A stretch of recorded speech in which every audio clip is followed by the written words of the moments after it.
Assalamualaikum warahmatullahi wabarakatuh.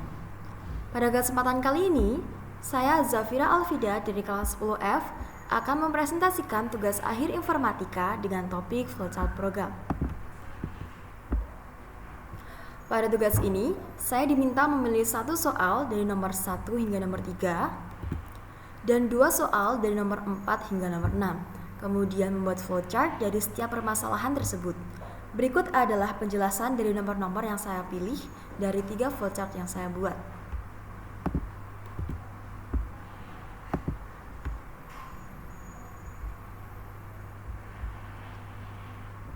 Untuk flowchart pertama, saya memilih nomor 3, yakni sistem penilaian kelulusan siswa. Flowchart pertama memproses 3 nilai mata pelajaran, yakni matematika, IPA, dan bahasa Indonesia. Alur kerjanya adalah yang pertama, program meminta pengguna masukkan ketiga nilai tersebut. Kedua, program menghitung rata-rata dari ketiga nilai. Ketiga, jika rata-rata lebih besar sama dengan 75, maka status yang muncul adalah lulus. Keempat, jika rata-rata yang muncul lebih kecil daripada 75, maka statusnya tidak lulus dan harus remedi. Setelah remedi selesai, barulah siswa dinyatakan lulus. Dan kelima, program kemudian berakhir. Flowchart ini membantu menvisualisasikan bagaimana sistem bisa menentukan kelulusan secara otomatis dan struktur. Selanjutnya nomor 2, saya memilih nomor 4, yakni sistem penilaian prestasi siswa. Flowchart kedua ini menjelaskan cara sistem menghitung nilai akhir siswa berdasarkan 3 komponen. Yang pertama, nilai akademik diambil 60%, kedua, kedisiplinan 20%, ketiga, keaktifan ekstrakurikuler 20%, dan setelah nilai akhir diperoleh, sistem menentukan predikat dengan ketentuan sebagai berikut. Jika nilai lebih besar sama dengan 90, maka akan sangat baik. Dan jika nilai antara 89 hingga 75, maka sistem akan menunjukkan baik. Dan jika nilai 74 hingga 60, maka sistem akan menunjukkan cukup.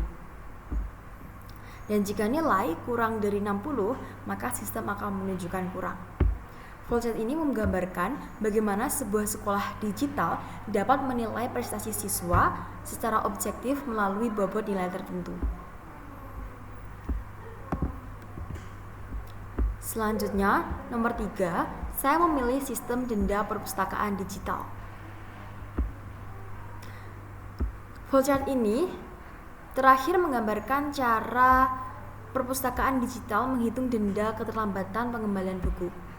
Jadi aturannya adalah jika denda dasar 1.000 per hari keterlambatan, dan jika keterlambatan lebih dari 7 hari, maka akan ada denda tambahan sebesar 5.000. Dan jika keterlambatan lebih dari 30 hari, maka status anggota akan diblokir sementara. Dan sistem menampilkan jumlah total denda atau status pemblokiran sesuai hasil perhitungan.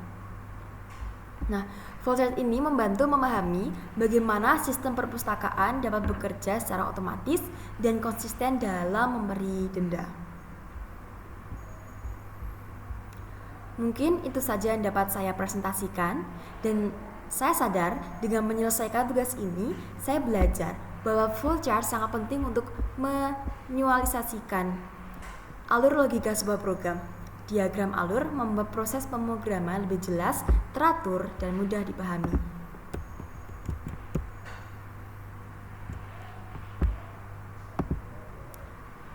Mungkin sekian, mohon maaf bila ada kesalahan kata. Wabillahi taufiq wal hidayah. Wassalamualaikum warahmatullahi wabarakatuh.